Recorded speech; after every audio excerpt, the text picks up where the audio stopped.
Step 4 in leveling up your first aid care and capabilities is going to be understanding CPR, AED, and choking relief. Now, cardiac arrest, or CPR, is used for people in cardiac arrest, and that's when your heart stops and you're not breathing.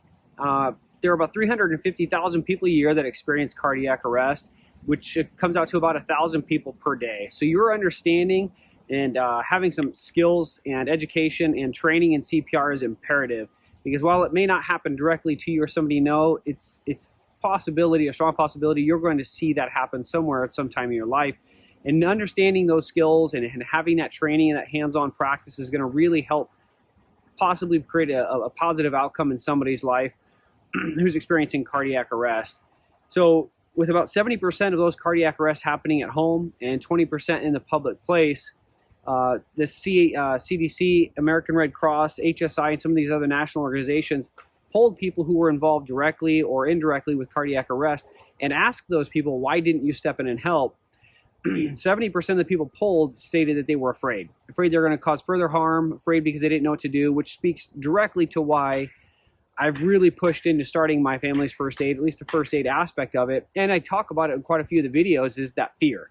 The reason why people don't step in and help, they just stand by and look at people with their phone, record people with their phone, because they're afraid. And I've come to believe that that's from, like I've said before, a lack of education, equipment, and training.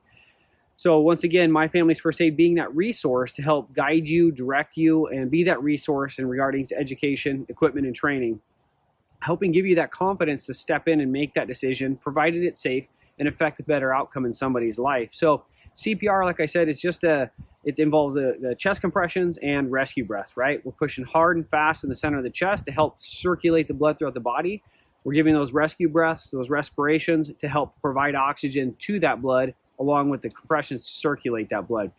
Now, there are differences with cardiac arrest or with CPR. You've got the adult, child, and infant. We're looking at different rates of depth, and our different depths, same rate, 100, 120 per minute. We're looking at different depths. We're looking at different sizes and ages in regards to what's considered an infant, a child, and an adult. Once again, those nuances, those are going to be explained in a CPR class. Also with your AEDs, you've got AED is an automated external defibrillator, and those are found in most public places. You're going to find those at churches, pools, gyms, schools, a whole lot of other places. Those are the things that we shock people with, or you can shock people with. There are usually two different pads. You've got adult pads, infant pads. Sometimes those pads work. One set will work for both adult and infant. Sometimes they turn on when you open the lid. Sometimes you have to turn on the button. If you only have one set of pads, you have to push that button to default into move into the child mode. Once again, those are things that you will learn once you take a CPR and first aid class, and we'll be going over all those in the upcoming videos. The choking relief, obviously, that's huge. That's really important to clear somebody's airway if they're choking on something, so they can move on and have a better day. We go over the Heimlich maneuver, and there's some differences between Red Cross and some of the other providers they teach. You're going to see back blows from the Red Cross on adults and children, whereas with HSI and American Heart, you don't. Once again, that's why it's imperative for you to understand and to take those classes. We also like to implement what's called a life hack and some other anti-choking devices. We review those. That way, we believe in what's called 2 is 1, 1 is none. So if you have one method of relieving choking, and that fails, then you're just left to somebody else showing up and trying to help you, and you lose a lot of important time, and that time can result in death. So we go over some of those devices here in our classes where we're teaching CPR and first aid.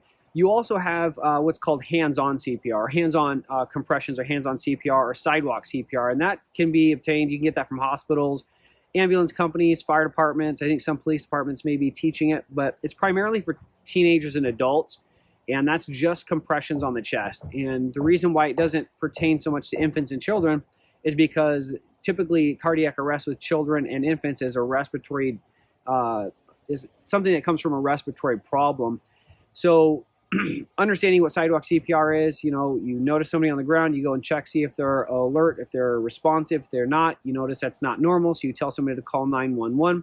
And you push hard and fast in the center of their chest until somebody else can relieve you.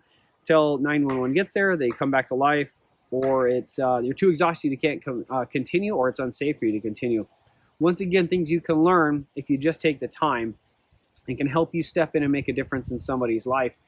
There's also online portions. Now, in teaching around Treasure Valley here in Idaho, I've encountered a lot of people who, during the time of the pandemic, they couldn't really get in and get that hands-on training. So employers, organizations, and just people in general would do the online portion, but they couldn't marry up with some or meet up with somebody to do the hands-on skills. Typically, you're given about 30, 60, maybe 90 days, depending on that organization, on how long you have until you can get the skills. So if that's you and you've done the online portion, but you haven't done the skills, good first step, follow up and see if there's some reciprocity or some acceptance that maybe you missed that window. If not, get back in there, get the online portion, do your academics, get your hands on in your skills. A lot of courses you can run in about, you're going to see different time frames. I've been hearing people getting their first aid CPR certification in an hour, and that's complete garbage. If somebody's taught you in an hour CPR and first aid, go ahead and I'll have a conversation with them if you'd like. But that's cheap. That's wrong. You're not going to learn CPR and first aid in an hour. But talking about time frames, an hour, and are you 3 or 4 hours, 6, 7 hours? It really depends on the organization that you're certifying for, that you're learning from. Depends on your experience level, but you're typically looking about a 3, 4, 5 hour class to really just get a basic understanding for your initial type training.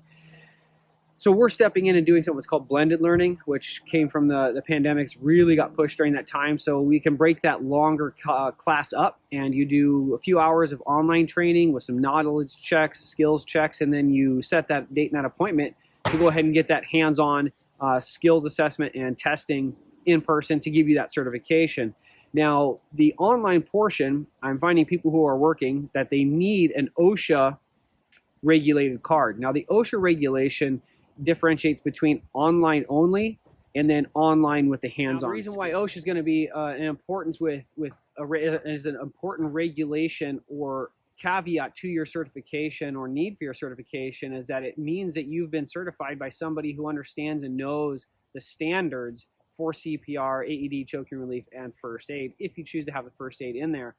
And it's a standard that means that you've got the online or the academic portion of the class with the skills portion, which is imperative, because while it's great to have that knowledge, while it's great to know sidewalk CPR, it's only a piece of that puzzle.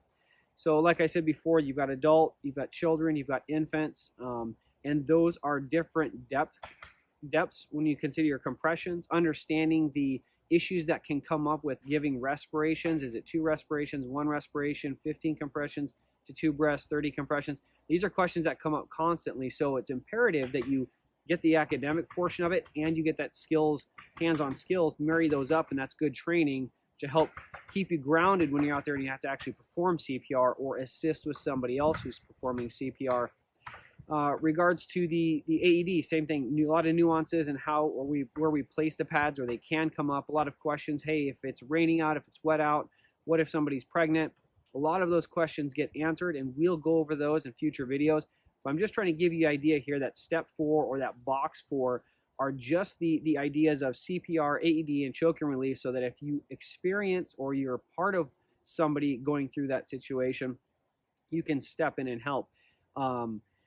Once we went over the online portion, the online type of training, sidewalk CPR, we've got blended learning, we've got your in-person classes. As far as the organizations that you can find teaching CPR, you've got HSI, Red Cross, and American Heart. You can simply go to those websites and look up by geography, city, zip code to find somebody who teaches near you. If you know somebody in Treasure Valley who needs a class, kind of our niche or however you want to pronounce it, is that we can come to you. So you can, that's where blended learning really helps, is that you can do the academic portion, we can set up and we can meet you at your home, place of worship, your business, office, daycare, wherever you'd like, and then we can perform the skills and the hands-on portion. Really helps cut that time, going back to what we were talking about earlier with times. You've got classes that are an hour, classes that are 4 hours, some of that are 6. There's kind of that sweet spot that I'm hearing from people who take CPR, want CPR classes, is that they don't want it to be too long, but then time is precious. We don't have a lot of it, or we're very busy. So once again, the 1 hour classes, don't go to those.